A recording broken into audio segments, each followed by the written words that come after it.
Morning. Does everybody feel loved? I hope so. We're trying to create an atmosphere and place of love here, and we hear it all the time. UPS driver drives up the road. Wow, what is this place? It feels different. It's our intention to create this atmosphere, this aura around this space, this property, so that all those who do enter in feel love. And in the busyness of life, we get busy with life. A lot of people always say, "Hey, how are you doing?" Everything, and the first thing I'll say is, "I'm a member of the busy generation." We've got the X generation and all these other generations, but don't you think we're in the busy generation about them? We're always got something to do, keeping us busy, and sometimes we get too busy. And so this month, we're going to talk about inviting God into the many aspects of our life, of our manifestation. And today, I'm going to talk about creating a space for God in our home. Creating a space for God in our home. And that seems kind of easy, and we think, oh, well, this is my home, and I believe in God, and so I think this is God's home. But a lot of times we get so busy and preoccupied with life that our thoughts don't match the manifestation. It's interesting. We're not who we think we are. We're our thoughts. And once we begin to just understand that, we're not who we think we're our thoughts. Because a lot of people think they're something, but then they act a certain way. And what they're doing is they're manifesting their thoughts. They're bringing that thought into form. So just to look at the world is an opportunity for us to really take stock of what am I really thinking about, and who am I? Who am I? Create a space for God in our home.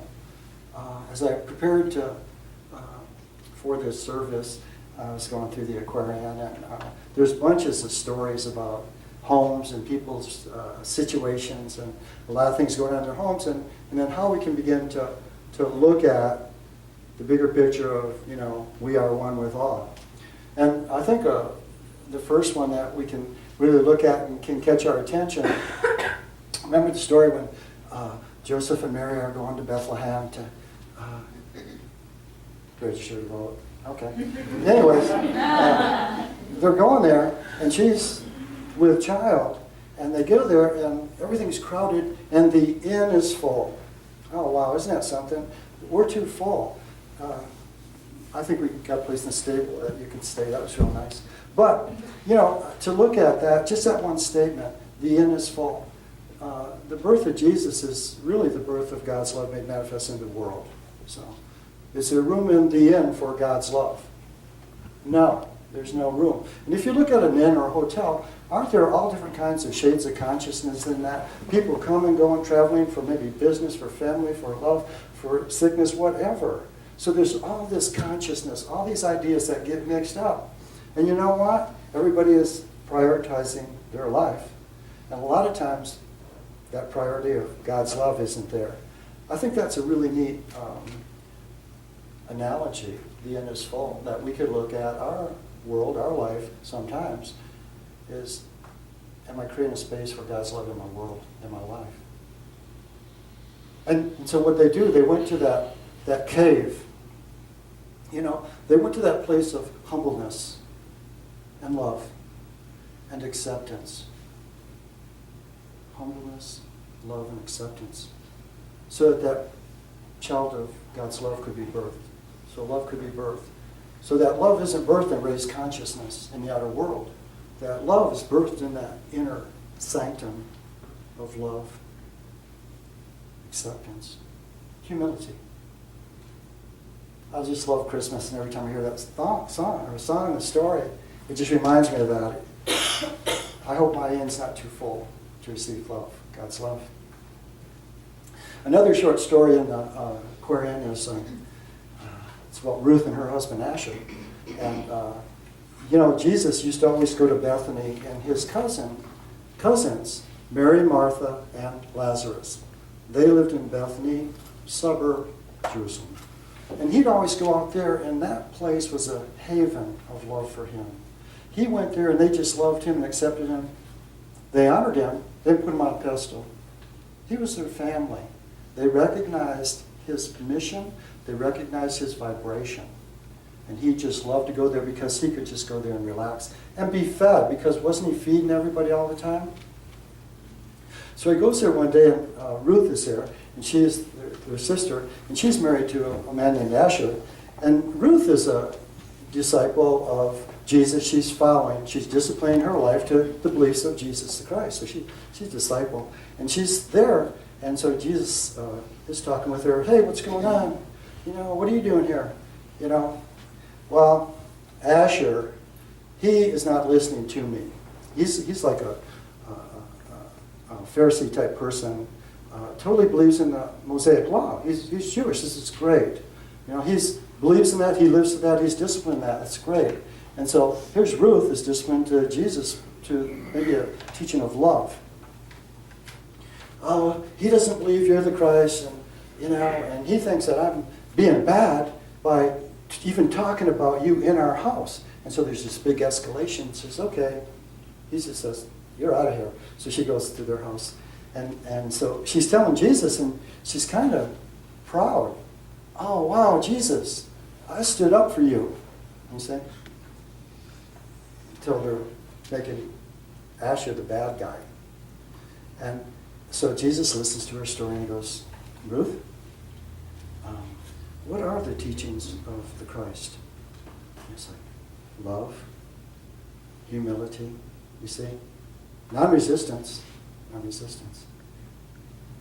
To make a long story short, he says, Ruth, I want you to go back home to live with Archer and zip it. Live. Live.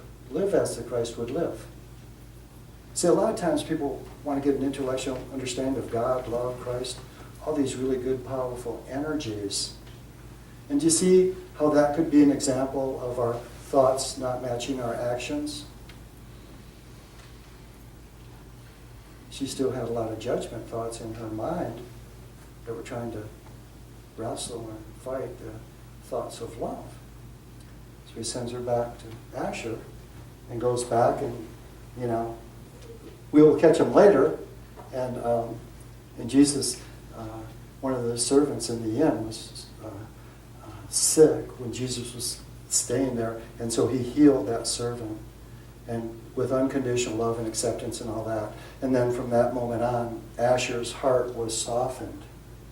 To accept the teachings of Jesus Christ, to accept the teachings of love. And I think that's another really short story of, creating a space for love. Creating a space for love in our world. Making it real. And then this last little short story I want to share with you is it's a story about, it's called The Drunken Father. And in a little village there was a fire. There was a fire.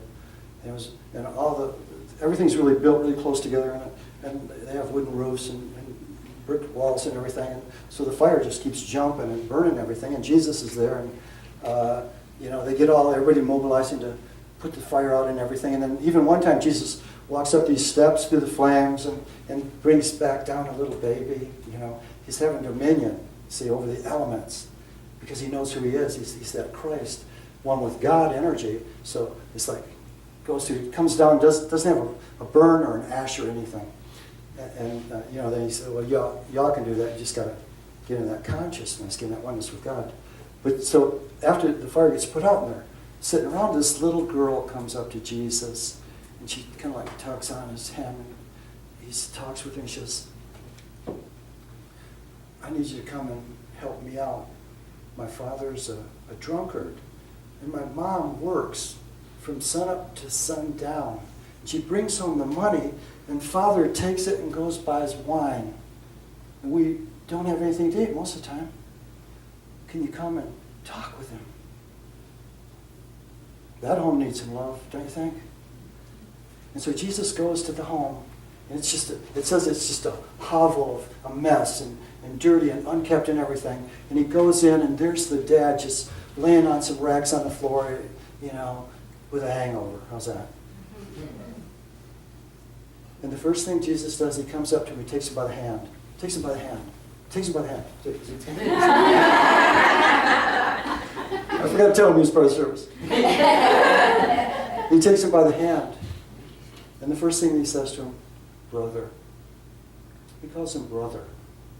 Didn't judge him and start chastising him and being judgmental. First thing is he said, brother. Brother. The first thing he gave that man was some identity. He said, we need your help. We need your help. This village has been destroyed. All the men had work to do, and they had their sheep and their businesses and stuff. We said, we need somebody to lead this. Come with me. See? So the Christ takes this man, gives him an identity. We are one. Partner with Christ now. Partner with this love, divine love, unconditional. He works with the people of the village. Everybody supports him in money and materials and everything to get the village rebuilt. The man looks around. He's been growing in consciousness. His heart's been expanding. He looks back at his house. He feels so ashamed of how he's lived his life, how he's treated his family. And Jesus said, it's all right. You know, the men will help you. They'll supply you with money and supplies, and you can rebuild your house. And so everybody helps him. He rebuilds his house, and he straightens out. And he never had a drop of wine to drink after that. And no one mentioned his previous life. No one mentioned his drunkenness. The love in action, the identity, one with God, with that love of Christ, and then that purpose of doing something, how it's the work. He did that work. It was his transition. It was his growing, expanding earth. And then to his own home, transforming that. Creating a space for love. There wasn't love in that house. It wasn't love. And so now it's been transformed in love. The theme of these stories, if we look a little bit deeper, is for us to be our own consciousness, the conscious awareness that we are spirit. That we are spirit. And sometimes in the worldly way, we lose sight of that. We disconnect that we're spiritual beings. The busyness of the worldly way, with all the shoulds and have-tos and duty. Whoa. And you know what goes on these shoulders when we go like that? Mm-hmm. Stress. Does anybody know anybody who's been stressed out from life?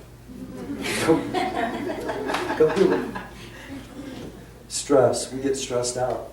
And then what happens, we go through life, we got too many things to do. We're in the busy generation. Stop the world, I want to get off. And then we're doing as good, but we can't keep up. And that's when that stress, we start getting stressed out. And then this is what happens with stress. We carry it everywhere we go. We don't get stressed out at work and leave it at work. Okay, I'm going to leave my stress at work and go home. No.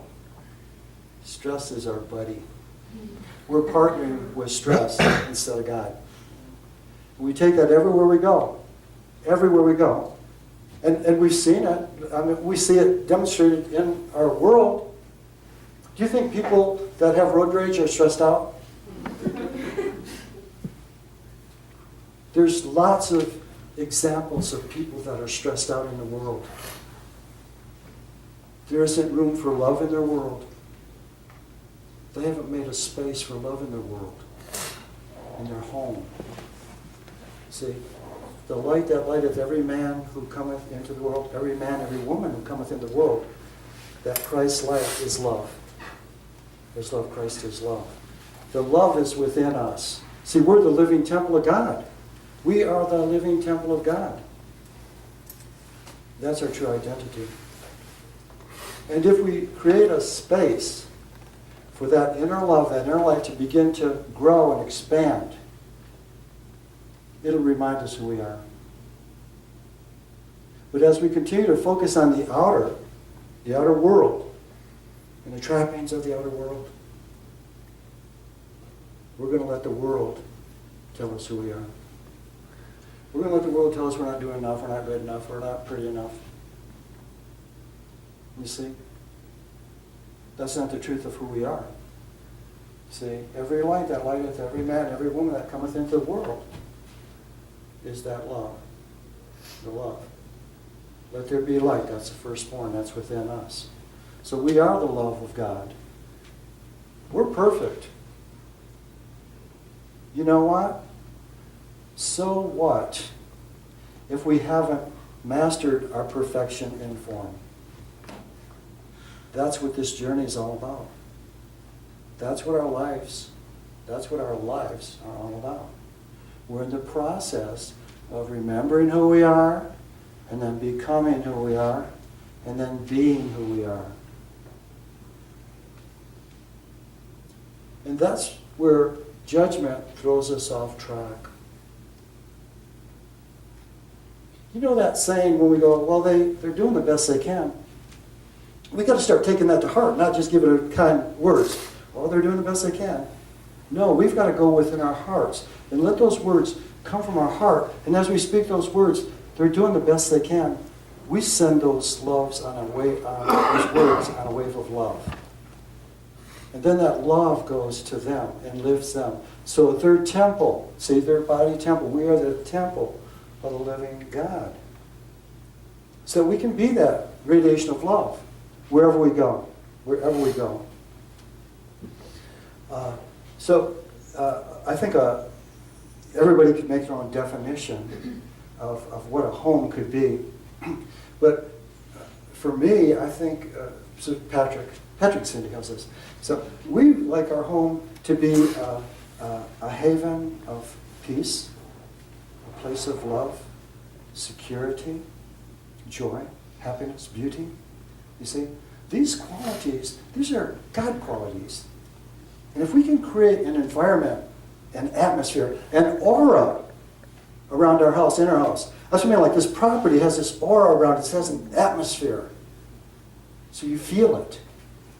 So that when we go home, if it's our intention, I want my home to be a haven of peace, a place of safety, where I can get rejuvenated, where I can feel loved, where I can give love. You know, a lot of times you try to give love to the world, they don't want to take it. Ooh, what are you doing? Our children can't hug anymore. It's not politically correct. Love. It's who we are. It's our nature. So as we begin to own it and create a space for it, it can just grow and grow and grow through this temple. We go out into the world. We get stressed out. We go home. Wouldn't it be nice for all of us to just go home? And as we open up that door, I was thinking this morning, you know, I thought about this too late.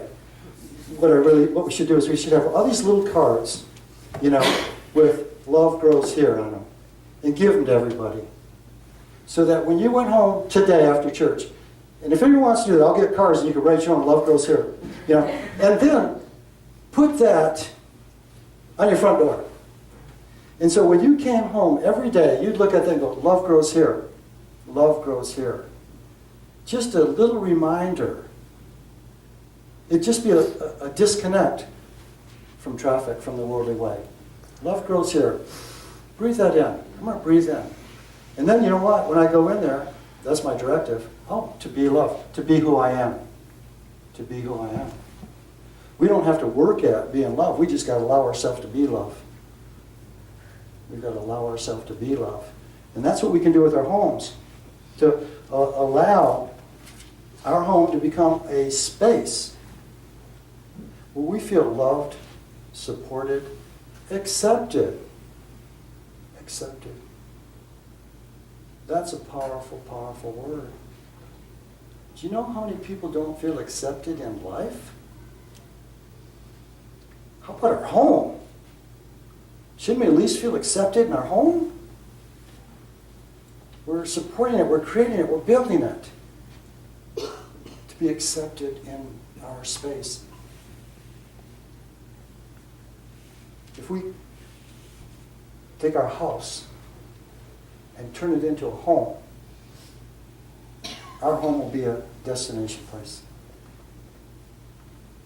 A destination place. Why do we go on vacation? To get away. See what I'm saying? To get away from the stress of life, to get away from the worldly way, to get away from stuff. And just think, if we created a haven, our little house, our little property, of all that we're seeking that in the outer. We're going to get it. We have it, first of all, within our hearts. We have the love, we have the peace, we have the joy, we have everything within us. And if we allow it to grow a little bit, then we begin to transform it, bring it into form in our house. And we transform our house to a home. Transform our house to a home. There are so many homes that are houses with just window dressing. We want to take that house and transform it with love into a home. So with all our stress and busyness and the interesting energies of our world, wouldn't it be great to have a haven to go to? To make it a destination place and not a continuation of stuff. We can have it. We just have to choose it. We have to choose it. And just like before when I said, you're not who you think you are, you're your thoughts. Your thoughts. So now we start changing our thoughts. We start changing the thoughts. First of all, who am I? Let me create some room in my house, in my consciousness, for love. I'm going to think that I deserve love. Just for who I am. I don't have to do anything. Okay? A lot of people do to receive. To just be the love. And know that you are a gift in your uniqueness. You are a gift in your uniqueness. It comes from within. Allowing that energy to flow through us, to lift us, to free us.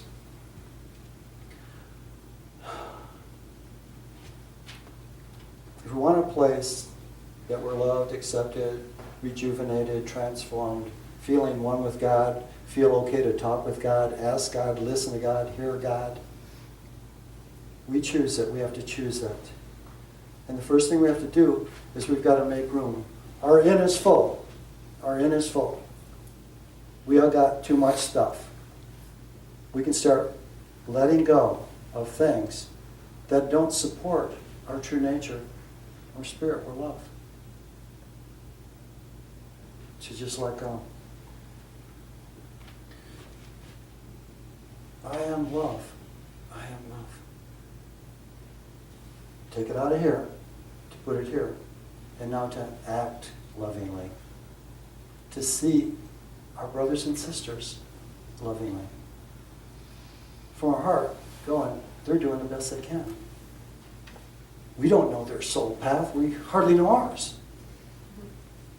But that love is what's going to clear it. It's going to clear our karma. And then our love is going to allow those to transcend theirs. So, if you want to receive love and feel love, there's peace and rejuvenation, so you have to give that also. That's the translation of this thought into matter. To give it. And once we start that process, it takes off on its own. And you'll see yourself transforming before your eyes, and so will the world. And we are a bunch of people watchers here on planet Earth. What a gift. What a gift. Beauty, joy, harmony, peace. To begin to start surrounding ourselves with beauty. That was a hard one for me. Cindy's really helped me out on that. But you know what? When we surround ourselves with beautiful things, they feed our soul. They far transcend our physical body and sense. They make us feel good. Remember, smile, you get a picture, you get a smile. But it's going beyond to our soul. If we're guided to get something beautiful, get it. It's for your soul. It is for your soul. And we are on a soul journey here. Gift your soul. Gift your soul. And if you give yourself those beautiful things, don't have a place to put it, get rid of something. This is a fun way. You know, if you don't love it, get rid of it. We got so much, everyone has stuff from years from the past. We carry it along. It might have a memory on it or something like that. But it's how many lifetimes ago is that? How many lifetimes have we had so far this lifetime? A lot? We've all had lots. We just keep moving, growing, expanding, changing. And we still carry this stuff around. Badges. Identity of who we aren't. Identity of who we aren't. So we let go of that. We clear it. It's cluttering up our life. It's taking space that love could grow. Our uniqueness, our expression could go. Peace. Peace, peace, peace. If we want peace, we've got to give that peace. We've got to give that peace. And if we create a sacred space in our house, a place for God, it can be our sacred place. It can be our place that we go to meditate every day. It doesn't have to be a whole delegated wing of our house or even a whole room. But it's nice to even have like a little corner or a spot. This is my sacred space. This is where I can connect with God. This is my intention. This is my intention. Intention is the key to the universe. Energy follows thought. Intention plus action equals manifestation. It's a process. It's a process. We're going to think about it. We're going to do it. And then we're going to become it.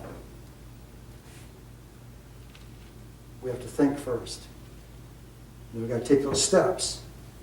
And those steps of becoming, we can be it. So our home is a very, very, very powerful and important place for us. We have many homes on our planet. We could say Mother is our home for now. And we could certainly give her more love, couldn't we? And some of us love our jobs. Okay, I love our jobs. That's home for a little bit.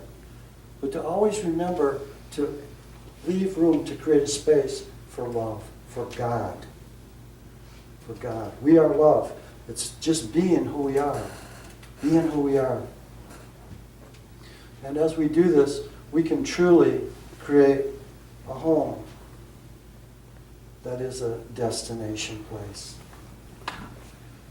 Every day, we're going to go back and we're going to be able to sit on that tropical island or that mountaintop, or whatever place that feeds our soul.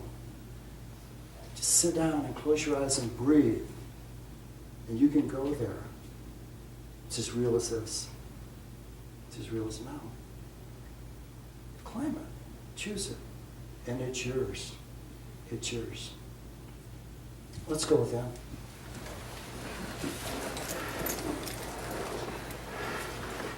And let's just close our eyes and just breathe once again. Breathing with intention, with the intention to breathe in God's love. So as you inhale, I breathe God's love. God's love is filling me now. I feel it. And just breathe. Breathe and feel. Ask to feel. Love is real.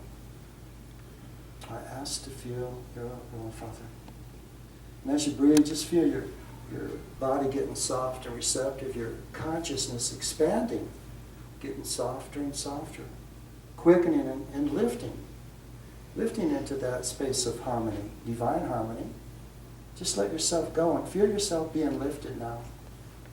And as you feel yourself being lifted, just be aware and you'll see you're standing in a beautiful meadow. And in this meadow, just look around.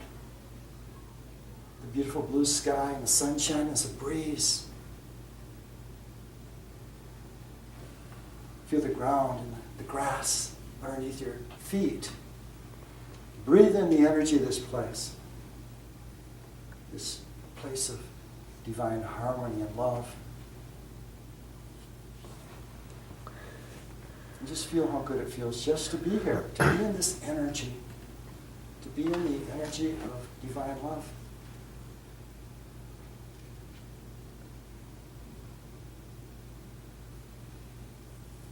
And And as you stand in this place of divine energy and love, ask. Ask for the presence of your divine Christed I Am presence to be with you now, to stand beside you, and just become aware of a radiant being of light. And I want you to just breathe in the energy. Breathe in the love. Breathe in this pure love. Take it into your body. Take it into your consciousness. Just breathe and be in the presence of the Christ.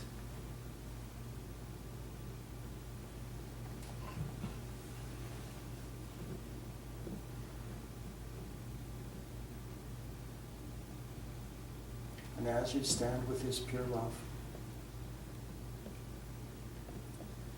ask where you can create a space in your world for God. And just breathe in the love of this Christed being. And allow for a vision or a message or just that inner knowing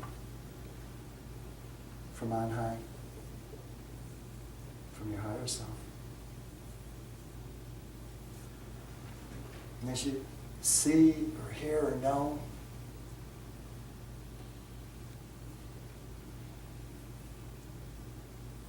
if you ask, how am I going to do this? What will this look like? You'll be shown. You'll be given. So just breathe in this energy of the Christ. Seeing a space in your world where you're going to create a greater space for God. And as you breathe in, I just want you to breathe in and just feel how loved you are. And how supported you are.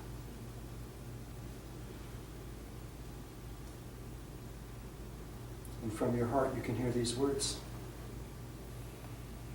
You can do this. You can do this. I am with you always. And just breathe.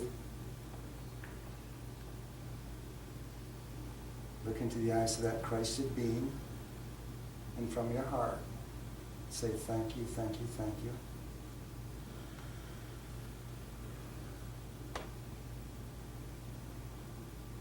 It's time for me to be about my Father's business now. They smile and lift up, and you feel a greater sense of being. You have expanded your identity, and you see a new purpose. Look around this space, breathing it in. The love, the harmony, the beauty. These are yours. These are within you. So just breathe, and as you breathe, nice gentle breath in and gentle breath out. Feel yourself returning to your physical body now. Breathe and feel your heart quickening a little bit. I'm back in this home. Feel your feet on the floor. Glad to be alive on planet Earth at this moment in time. Breathe, feel, and know. I am love. And when you're ready, just gently open your eyes.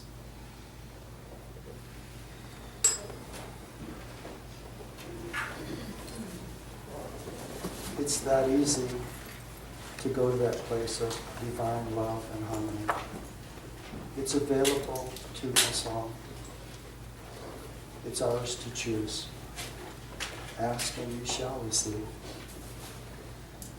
Here's a little affirmation we could use this week. By the power of the indwelling Christ, my success is here. Yea, God.